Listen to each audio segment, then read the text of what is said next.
Et salut tout le monde, voilà, on se retrouve pour les traditionnelles vidéos. Voilà, j'avais plus fait de vidéos depuis un petit moment, j'ai un petit peu laissé ça de côté, mais je me suis décidé de m'y remettre. J'ai eu beaucoup de questions à ce niveau-là de votre part, ça venait un petit peu de tous les côtés. Et donc voilà, je suis un petit peu équipé et vous voyez que l'endroit a un petit peu changé. On va voir ce que ça donnera, sans doute qu'il y aura encore des petites améliorations qui vont venir avec le temps. Mais voilà, c'est une première approche pour voir si ça fonctionne pas mieux dans ce concept-ci. Alors une chose aussi que je vais essayer de faire, parce que ça m'a été aussi demandé et c'est vrai que c'est pas bête, c'est essayer d'apporter une histoire, enfin, raconter un petit peu l'histoire du modèle. Bon, le problème c'est que je ne pourrais pas le faire à chaque fois parce que bon, je vais pas être fan de Ferrari, je connais pas tout. J'essaierai de trouver quelques petites informations pour compléter cette vidéo. Pour cette vidéo-ci, ce ne sera pas le cas. Parce que j'ai beau avoir fait quelques recherches, je ne trouve jamais l'histoire. Alors, je vais le déballer. Hop. Donc c'est une caisse M4, mais voilà, c'est pas, ça vient malheureusement pas de chez M4. Je m'étais renseigné, donc comme j'avais expliqué, je m'étais trompé un petit peu dans les références. C'est un modèle pratiquement le même, c'était exactement le même modèle, mais pas le numéro que vous allez voir dessus, puisqu'ici il s'agit du numéro 4, du dossard de course. Et l'autre c'était le 11 ou quelque chose comme ça. Et voilà, donc j'ai trouvé autre part, mais M4 l'avait tout un temps évidemment, puisque c'est lui qui le produisent. Et peut-être qu'avec le temps, ça reviendra sur le webshop. Alors, je vais passer le déballage. Et donc là voici donc cette fameuse 308 groupe 4, donc du rallye de Piancavallo 1980,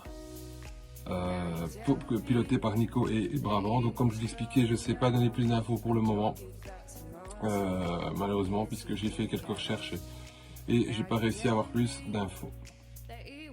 Pour le reste, on va garder la même idée, c'est-à-dire que je vais la déballer, poser là sur le côté et faire le petit tour de la miniature. Donc voilà cette magnifique 308.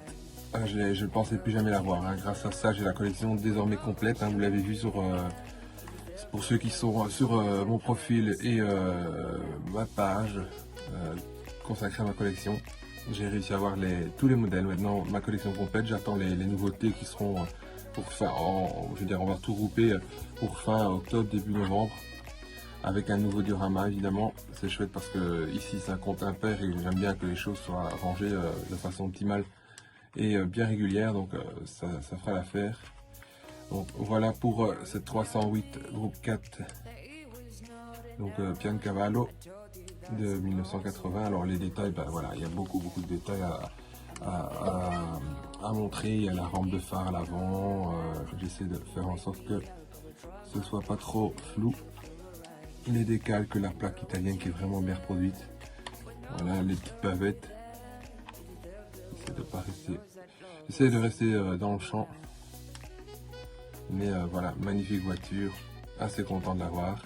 Alors les deux autres évidemment, hein, donc comme je l'expliquais en début de vidéo. Donc voilà. Alors je vais la remettre dans sa boîte, ça non plus ça n'a pas changé. Je vais mettre ça à place puisque elle devient relativement rare, hein, récemment, puisque même chez le producteur elle n'est plus dispo. Donc la voilà dans sa boîte. Et voilà donc la référence. Je vais essayer de faire en sorte que ça ne bouge pas trop. Voilà, comme ça vous l'avez. Donc Best 9716. Je ne sais pas si vous allez voir les vidéos, mais c'est peut-être en mode miroir. Je ne sais pas, je verrai voir ce que ça donne. Si c'est vraiment l'effet miroir. Voici pour cette toute première reprise de vidéo. Il vous reste à me dire merci pour le soutien, ceux qui sont restés fidèles malgré cette petite pause. Je voulais encore une fois remercier Franck Pérez pour son aide très importante pour l'acquisition de ce modèle. Je sais qu'à l'instant même il a reçu un petit colis de ma part pour le remercier. Je vous dis à tout bientôt pour les toutes prochaines vidéos. Salut, salut!